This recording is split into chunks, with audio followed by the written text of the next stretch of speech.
Sejam muito bem-vindos, leitoras e leitores assíduos, tudo bem? Eu me chamo Monique Machado e começo agora do livro Não Me Livro. Muito bem, estamos aí em mais um episódio do Leitura Finalizada. Ah, que delícia! Isso quer dizer que mais um livro foi lido, que mais um livro saiu da estante e que mais um livro eu preciso vir aqui falar com vocês, né? Eu não ia deixar vocês essa semana, esse comecinho de semana, sem uma leitura finalizada. Aproveitei esse final de semana para colocar tudo em dia. E cá estou. Bom, para a gente começar essa leitura finalizada muito bem, eu quero dizer que ler esse livro foi surpreendente. Ele me cativou. Na verdade, esse livro eu comprei na Bienal. Eu tinha visto ele no site da Amazon, ele estava R$40 e tantos. E aí na Bienal eu encontrei ele por 12. E aí eu fui lá, comprei e bum, né? Falei, vou lê-lo. Tudo nesse livro me chamou a atenção e a gente já vai falar sobre isso. Mas o que mais me impactou nesse livro foi realmente o desenrolar da história. E a gente já vai falar sobre isso também.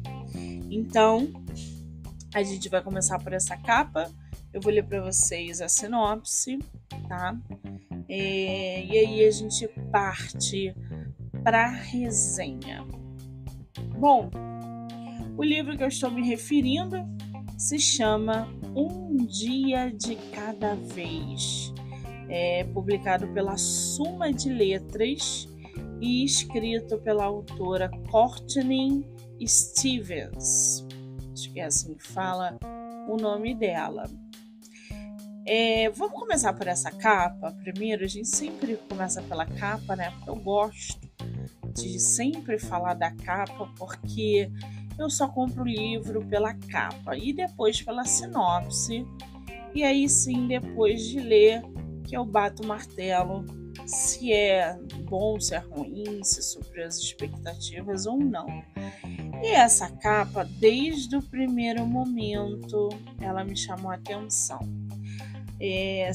Se vocês acompanharem aí, eu acho que vocês conseguem ver a capa, né, enquanto escutam o episódio. O olhar dessa menina na capa é muito... Não é uma coisa provocante. Ela não está me provocando indagações. Ela está lendo a minha mente. Sabe quando uma pessoa olha para você com esses olhos de que te conhece de cabo a rabo, de dentro para fora e de cima para baixo, e que ela sabe exatamente o que você está pensando? É esse o olhar dessa mulher, dessa modelo, né? Nessa capa. Tudo nessa capa é perfeito. Esses olhos que atravessam a nossa alma, a cor desses olhos, tá? Essas sardas da pele dela, que retrata bem a personagem, e esses galhos, como se tivesse realmente tudo seco. Atrás desse livro, eu tô com um livro físico, né? E atrás desse livro também tá lindíssimo. Quer dizer, a Suma arrebentou nessa capa, nessa contracapa. Tá muito bem diagramado. Nossa, muito bem revisado. Não tem um erro, gente. Não tem um erro de português. Então essa capa tá realmente muito bonita. E o que me chamou a atenção dela foi a sinopse também. Logo no início tem um comentário, né, da Publish Weekly, não sei se assim se fala, que diz o seguinte: 2 adolescentes lutando extraordinariamente contra um trauma. Uma história poderosa sobre uma jovem que encontra a força interior que nunca soube que possuía. A gente está falando aí de um drama, tá? Eu não diria que é um infanto-juvenil essa história. A princípio, parece que é. Por quê? A autora nos enrola, tá? Deixa eu ver quantas páginas tem aqui. Esse livro tem em torno de 225 páginas. A autora nos enrola, entre aspas, não é nos enrola, entendeu? Ela não dá as informações precisas. Ela primeiro coloca pra gente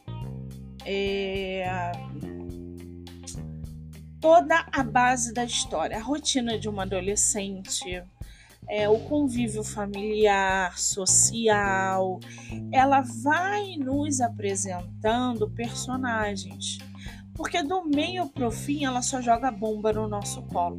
Então pode parecer uma leitura no início muito fraca, uma leitura muito parada, uma leitura muito entediante, mas é uma leitura que precisa ser feita para que do meio pro final você consiga aguentar o que a autora joga no seu colo, tá? Então, a princípio, a gente vai ter uma adolescente, cheia de problema de adolescente. A princípio, a gente vai ter uma dinâmica familiar amorosa que é comum, enfim, que chega muito próximo à realidade de quem lê. Então, nada normal. O problema vem quando os plots começam a acontecer. E aí não para mais até o final. Mas para a gente entender um pouco mais essa história, eu vou ler para vocês a sinopse, tá? E aí a gente vai entrando na resenha gradativamente. A sinopse diz o seguinte: Alexi era uma adolescente normal, até que em uma noite de verão, sua vida é devastada. Envergonhada, a menina começa a se arranhar e a contar compulsivamente, uma tentativa de fazer a dor física se sobrepor ao sofrimento que passou a esconder de todos. Ela só consegue sobreviver ao 3º ano do ensino médio, graças às letras de música de um desconhecido que escreve em sua carteira. As canções parecem adivinhar o que o coração de Alexi está sentindo. Buddy nunca foi um adolescente normal, mas agora é um menino que teve a mãe assassinada pelo pai. Em seguida, ele vai morar com a família de Alexi e acaba descobrindo que o garoto Kisuko, o quieto e desajeitado menino de cabelos coloridos, pode ser um ótimo amigo. Alexi e Buddy, ao mesmo tempo em que fingem para o resto do mundo que está tudo bem, passam a apoiar um ao outro, tentando viver um dia de cada vez. Bom, temos aí, logo de cara, né, a Alexi. A Alexi é uma adolescente que está no ensino médio, tá? E logo nas primeiras páginas do livro, a gente já começa a entender que a Alexi não é uma adolescente aparentemente normal, tá? Mas ela não é insana. Ela só tem muitos problemas emocionais, como ansiedade, depressão. Ela viveu um trauma muito grande que faz com que ela se machuque.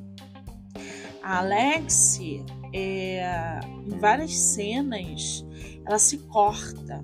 Então ela vai cortando os braços, ela vai arranhando o pescoço, ela vai ferindo partes do corpo dela enquanto ela conta 1, 2, 3, 4, 5, 6, 7, até que aquela dor emocional cesse.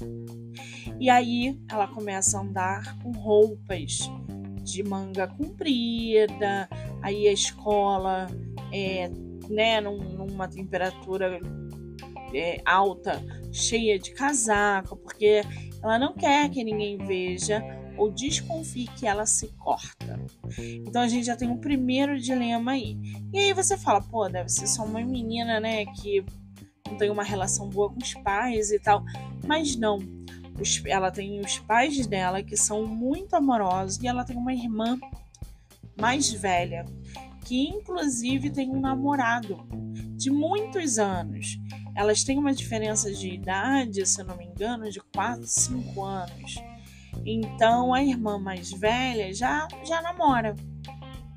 E a Alex, ela é meio introvertida, ela não se socializa. Aí você pode até pensar, pô, legal, adolescente comum, entre aspas, né? Mas que se automutila. E não fica claro o porquê dela fazer isso. A princípio, o leitor tem uma ideia de que ela realmente é uma adolescente que não se encaixa. E por isso ela se automutila, né? Porque a princípio não tem o que justificar. A família é amorosa, ela tem uma irmã mais velha super que se dá muito bem com ela. Então, assim, é um negócio dela ali mal resolvido. E nenhum tipo de trauma é exposto, a não ser essa insegurança dela. A Alex, né, é muito insegura, né? Ela é muito intensa. Então ela é muito insegura, ela é muito reclusa, ela é muito introspectiva. Ela tem uma ou duas amigas ali, mais nada. E aí a história vai desenrolando a partir dessa personagem que vai para a escola todos os dias e que quando chega na carteira, né, na mesa dela escolar, ela recebe bilhetes escritos na própria carteira, né, na própria mesa escolar dela. Trechos de músicas que ela ama, de um admirador que ela não sabe quem é.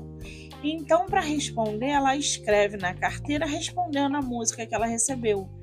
Então fica esse jogo, né, de admirador secreto durante muito tempo, até ela descobrir quem é.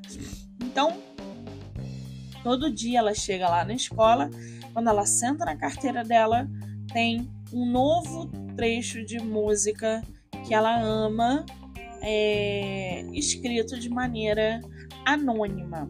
E aí, para responder, ela escreve de novo e no dia seguinte tem outro trecho e assim sucessivamente. Ela não sabe quem é. Ela suspeita que seja alguém muito perto porque conhece as músicas que ela gosta. E as letras das músicas são letras dark, né? São letras que falam sobre esse lado sombrio da alma dela. Então ela desconfia que seja alguém que conheça ela, porque fala exatamente, esse anônimo, né, deixa trechos de música que se identificam literalmente com ela, com o que ela passa, mas ela ainda assim não sabe quem é, tá? Deixa eu ver aqui mais uma coisa da sinopse que falou, né? O Budi, gente, é um outro personagem. Ele também é um adolescente da mesma idade da Alex, que passou por um problema muito sério. O pai matou a mãe dele e depois se suicidou. Isso não é explícito na história. Por quê? A história já começa na missa ali do personagem, né, dos pais desse personagem, desse adolescente. E a Alexia, que conhece ele e tal, tenta se aproximar, mas eles não são amigos. E ele tá chorando, evidente e tal, e desamparado, porque agora ele não tem nem pai nem mãe. E a família da Alexia era muito amiga, o pai e mãe, né? Muito amiga do pai e mãe do Budi. Mesmo que os adolescentes não interagissem então. Então, o que a mãe da Alexia propõe? Olha, o Budi agora tá sem casa, tá sem pai, tá sem mãe. A gente tá pensando em adotá-lo. A gente tá pensando em trazê-lo para cá. O que vocês acham sobre isso? E aí a Alexia e a irmã super topam e tal. A princípio tem uma resistência ali, mas todo mundo fica solidário com a situação do menino. E elas não têm como dizer não. E aí a mãe da Alexia entra com esse processo de adoção e o Budi vai para casa dela. Ponto. É daí que surge o Budi na história. A autora não fala, não, como, porque o boom da história não é como que o pai matou a mãe e depois se suicidou. A gente só sabe que ele matou a mãe e se suicidou, pronto. E o dilema do Budi é esse. Esse é um dos personagens traumáticos que a autora traz dentro da história Um Dia de Cada Vez, tá? É a partir da saída de Budi para a casa da Alexia que as coisas vão desenrolando. Porque a princípio eles vão se tornando amigos, eles vão se tornando próximos. E o Budi começa a ver que a Alexia passa por problemas emocionais tão graves quanto o dele. E nesse intuito, né, ele tenta ajudar a Alexia da melhor maneira possível. Mas ele não sabe o que aconteceu com ela, porque ela não se abre, ela não explica o que faz ela se automutilar. Só ele sabe disso. O pai e mãe não sabem, a irmã não sabe. Então eles meio que se tornam confidentes um do outro. O Budi, por falar de como ele se sente em relação ao pai e à mãe, né? E ela por se automutilar. Então eles fincam uma amizade ali, uma interação ao decorrer do livro que é muito bonita. Que é uma amizade que nasce de maneira muito simples, mas muito precisa, tá? Esses dois personagens, eles vão guiando os leitores para uma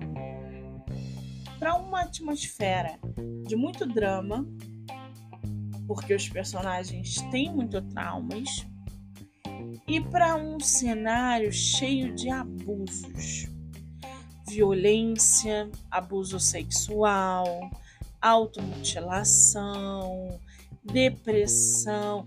Então a história tem uns gatilhos ali que são punks, que de repente alguém não consiga ler da metade para o final, tá? Bom, dito isso, Alexia e Budi, a gente vai partir para a irmã da Alexia, a irmã que é mais velha, tá? Eu não lembro agora o nome dela, mas enfim, essa irmã da Alexia, ela é mais velha, ela tem um namorado e eles ficaram noivos. Olha que legal. Eles ficaram noivos, a gente começa a acompanhar toda essa animação da irmã da Alexia, porque eles já estão juntos há 10 anos. E ela não vê a hora de casar com o namorado. Eu também não lembro o nome, porque eu sou péssima de nome. Porque ela deixou de ir para a faculdade por causa dele, ela deixou de trabalhar fora por causa dele, ela deixou de sair da casa dos pais por causa dele, por causa desse relacionamento, porque ele é um jogador de futebol, porque ele tem um futuro, porque isso, porque aquilo. Então, ela abriu mão dos sonhos dela para casar com ele, porque em algum momento eles iam casar. Então, quando ele pede ela em casamento, a notícia do noivado é bombástica. Os pais ficam felizes. A Alex fica ali, legal, a gente já esperava por isso, né? 10 anos o cara não pediu ela em casamento, não sei o quê. Beleza. E aí eles ficam noivos e começam a organizar o casamento. Essa irmã da Alex, ela é muito instável, principalmente dentro desse relacionamento de 10 anos com... Ai, gente, esqueci o nome dele. Com um jogador de futebol. E aí, os próprios pais, né, falam pra ela, para de terminar e voltar com ele. Porque ao longo desses 10 anos, eles terminaram e voltaram centenas de vezes. Então, sempre que eles brigavam, a irmã da Alex falava, ai, chega, acabou, não quero mais, não sei o quê. Aí os pais falavam, ai, minha filha, daqui a pouco você volta. E não dava outra, ela pegava e voltava. Então, assim, esse relacionamento, né, esse noivado, não era, de maneira nenhuma, uma surpresa para a família. Só que o que a autora não evidencia em momento nenhum, até porque os leitores não desconfiam até a metade do livro, que esse namorado da irmã dela, esse jogador de futebol, tem uma ligação direta com os fatores emocionais da Alex. Dessa automutilação, dessa depressão, dessa ansiedade. Isso não fica em nenhum momento da leitura que há uma ligação entre essa personagem e outra. E eu vou falar pra vocês, essa autora me enganou, porque eu gostava do noivo dela, tá? Eu falo, ai, que bonitinho, nananã, que carinha legal, e não. Coisa nenhuma, gente. Ela nos enganou. Então, até a metade, a autora nos engana com esse personagem que se camufla. Tá? A gente tá falando de adolescente, 19, 18, 20 anos. Tá? A gente tá falando de adolescente. Então, entra, então, essa parte da meiuca, aonde os segredos começam a vir à tona. O Budi, o tempo todo com a Alex, acompanhando as crises dela de automutilação, acompanhando ela recebendo trechos de músicas diariamente na carteira escolar, sem saber quem era, o que causava nela uma certa ansiedade. Ela não sabia se era o garoto que ela estava afim, ela não sabia se era um garoto que ela não tivesse afim, ela não sabia nem mesmo se era um garoto. E ela compartilhava isso com as amizades, né? Com as duas amigas dela que aparecem na história. E o Budi. Ai, gente, desculpa, eu tô tão cansada. E o Budi, que acompanha e começa a pressionar ela o seguinte: a gente tem que contar para os seus pais o que está acontecendo. O que está acontecendo? Porque se você não me contar, eu não vou deixar você morrer. Daqui a pouco você vai cortar seus pulsos. E isso não vai acontecer, porque eu não vou deixar o que está acontecendo. E aí sim começa a história a desenrolar. A Alex fala que quando ela era criança, devia ter uns 6 anos, 6, 7 anos. A irmã dela com 14, tá? Ela pegou a irmã dela com 14. E o namorado, jogador de futebol, transando na sala. E quando ela pegou os dois transando, eles ficaram atordoados, porque eles eram adolescentes, não podia contar para os pais. E a irmã dela falou que não podia contar e não sei o que. Fez ela prometer que não ia contar para os pais. A Alex só viu que eles estavam transando porque houve um barulho e ela achou que a irmã estivesse machucando o namorado, né? E aí ela apareceu e deu aquela confusão. E o namorado, o jogador de futebol, falou assim: eu não sou seu melhor amigo. E aí Alex falou: sim, Alex com 6 anos, ele com 15, 16. Então, se eu sou seu melhor amigo, você não pode contar nada do que você viu aqui pros pais, porque senão vai brigar, eles vão ficar chateados, eu vou ter que ir embora. Você quer que eu vá embora? E aí começou a usar essa psicologia reversa com a menina de 6 anos, com a Alex de 6 anos. E a Alex nunca mais tocou nesse assunto.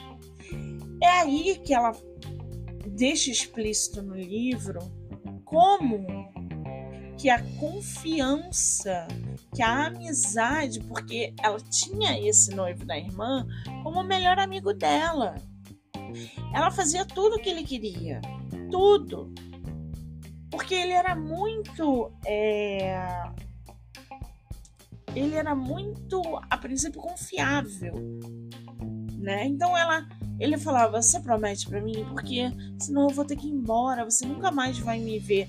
Ela, não se preocupa, eu não vou contar nada pro papai e nem pra mamãe. E aí, numa determinada hora na história, ela fala como que a gente confia numa pessoa a ponto de aniquilar, de esquecer o que aconteceu a partir de uma promessa. Porque eu confiava tanto nele, que eu, ao prometer que não contaria nada para ninguém, eu esqueci. Ficou guardado no meu subconsciente aquela informação. E eu nunca contei isso para ninguém. E aí, quando você chega nessa parte do livro, você fala assim, não é possível que o trauma tenha sido esse. Ela vê a irmã transando com o namorado. Não é possível. Tudo bem, aos 6 anos pode causar um problema ali, mas 6 anos ela não tá entendendo, né? E aí eu falei, não, a autora não vai fazer isso comigo, senão eu vou xingar ela. Mas não. E aí ela vai conversando com o Bud, vai falando do papel do namorado da irmã na vida dela. E há uma situação, vou dar spoiler, hein, gente? Se não quiser spoiler, um beijo e um abraço. Há uma situação no livro em que ela relata que na adolescência toda essa confiabilidade do menino, né, com ela, com a família, com a irmã, numa festa ele estupra ela. Então a gente tem aí o noivo dessa irmã que estupra ela numa festa. E ela contando é horrível. Ela contando é algo assim horrível, porque ela dá detalhes de uma cena abusiva. E a autora, depois eu vou falar sobre a autora. Eu vou tentar achar aqui um pedaço para que vocês entendam como foi esse relato. Porque ela conta esse abuso de um modo muito impactante, né? Fala que o momento da camisinha, fala da dor, fala de como ela falar isso para alguém acabaria com a carreira do futebol dele, entre outras coisas. Aqui, ó. Meu Deus, estava muito quente. A piscina estava ótima e todos nós estávamos rindo e gritando. Claro que alguns caras beberam, mas pouco, para os meus pais nem perceberem a diferença entre adolescentes bestas e animadas e adolescentes bêbados. Eu me lembro de como estava quente naquela noite. E eu nem armei a barraca, só dormi ao ar livre. Todos os caras estavam mergulhando. A gente ainda não sabia que a lesão do Ray durante o jogo era grave o suficiente para deixar ele de fora a temporada toda. Liz ficou sentado, olhando para o telefone em vez de nadar, esperando notícias. Liz é a irmã, tá? Deixa eu ver se tem outra cena aqui, mais do abuso. Devia ter separado para vocês. Mas na correria, eu acabei não separando. É bom frisar aqui que esses trechos de música que o anônimo deixa para ela na carteira são músicas conhecidas, tá?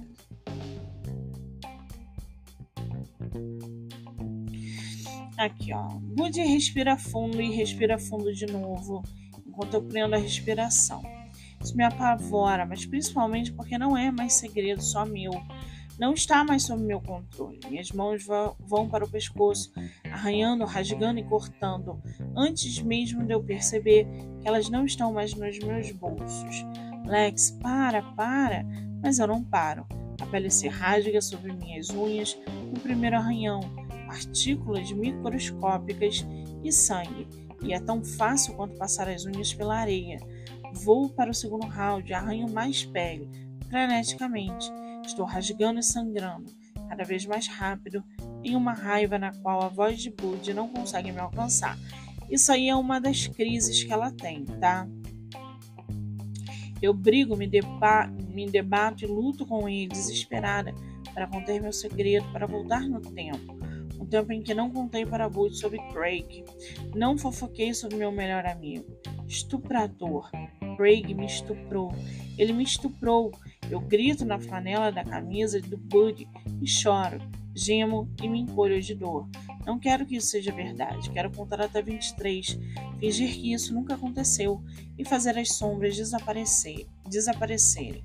Mas a escuridão me vence. Esse tempo todo eu vi Kyla e ele, e o relacionamento idiota de montanha-russa dos dois. Terminam, voltam, ficam noivos. Eles sempre acabavam juntos, sempre. Como se Craig já fosse da família. Inevitável, permanente. Então, eu inventei desculpas e tentei esquecer tudo. Mas aconteceu, é real. Com as batidas do meu coração, com a minha respiração, como o fato de que agora Bud sabe de tudo. Essa parte do livro diz que muito claro, né, que o abusador ele é sempre dentro de casa. Sempre não, mas ele está sempre muito próximo. Ele é um vizinho, ele é um pai, ele é um cunhado, ele é um padrasto, ele é o amigo do vizinho. Então o abusador ele está sempre próximo, camuflado, né? E essa é uma das crises que ela tem. Ao contar pro Bud o segredo. Esse segredo que ela foi estuprada pelo próprio cunhado. Então, assim, essa é uma das reviravoltas, tá? Do livro. Eu queria ler aqui para vocês a parte do estupro, mas eu não tô achando. Mas esse livro é justamente isso. É abuso, é violência, é depressão, ansiedade, automutilação. É um livro cheio de drama que você precisa dar uma chance no começo, mesmo achando entediante, mas que depois as coisas vão desenrolando. A autora é a Courtney Stevens. Ela cresceu em Kentucky e mora em Nashville. Ela é professora adjunta, já foi membro da Pastoral da Juventude e portadora da tocha olímpica. Suas habilidades incluem brincar de esconde-esconde, subir em árvores. Um dia de cada vez é seu romance de estreia. Ela não é nova não, tá, gente? Só que a autora no final do livro tem um negócio muito interessante. Fica claro que a autora passou por um abuso sexual, tá? Fica claro que muito da Alex tem dela, tá? E ela coloca no final do livro o seguinte: procure um psicólogo ou um centro de apoio para as vítimas de violência. Por favor, converse com um profissional que entenda como você está se sentindo e que possa ajudar você a planejar uma estratégia para se curar. Conte para alguém em quem você confie, alguém que você ame. Avalie como você está lidando a situação. Não é seu dever proteger seu agressor das consequências. Existem Buds no mundo. Chore suas dores, mas lembre de que esse momento não define você. E escreva. Essa parte do livro fica muito claro que tem muito da Alex. A Alex foi construída muito em cima dessa autora, que provavelmente sofreu um abuso sexual, assim como a nossa protagonista. Ela, logo no início do livro, fala assim: para minha mãe, que segurou minha mão a cada palavra, e a meu pai, que rezou por cada palavra, e meu irmão, que me ensinou a inventar personagens, e para todas as meninas e meninos que precisam de um Bud. Esse que é o melhor amigo da Alex, que é um personagem maravilhosamente construído na história, tá? Bom, a resenha escrita tá lá no meu Instagram, MoniqueMM18. Já tá lá. Vamos ver quantas avaliações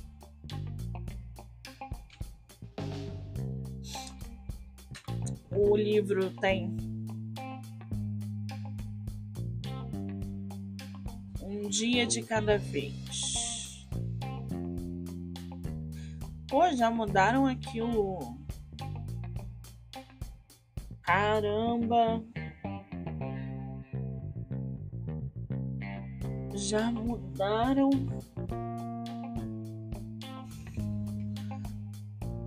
Aqui não, achei. Tá aqui. Não sei se tem continuação. Esse livro é de 2014, tá? Quando se olha para o livro, você não imagina o quão legal ele é. É verdade. Livro lindo e necessário. Arrasou no romance. Top 5 da minha vida e um dos primeiros livros que li na minha vertente. Leitora voraz. Este livro é muito, muito, muito mais que bom. Mostra a vida de uma adolescente, onde vemos as incertezas. Eu amei cada capítulo e queria muito ver a continuidade dessa obra. Pois é, eu não sei se vai ter uma continuação nesse livro, porque ela fechou a história.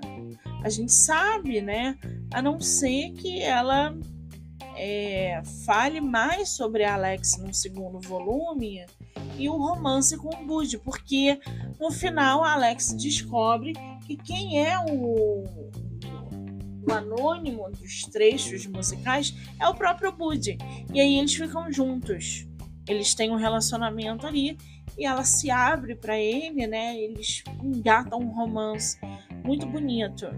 Então, para ter um segundo volume, não tem porquê. A não ser que outras...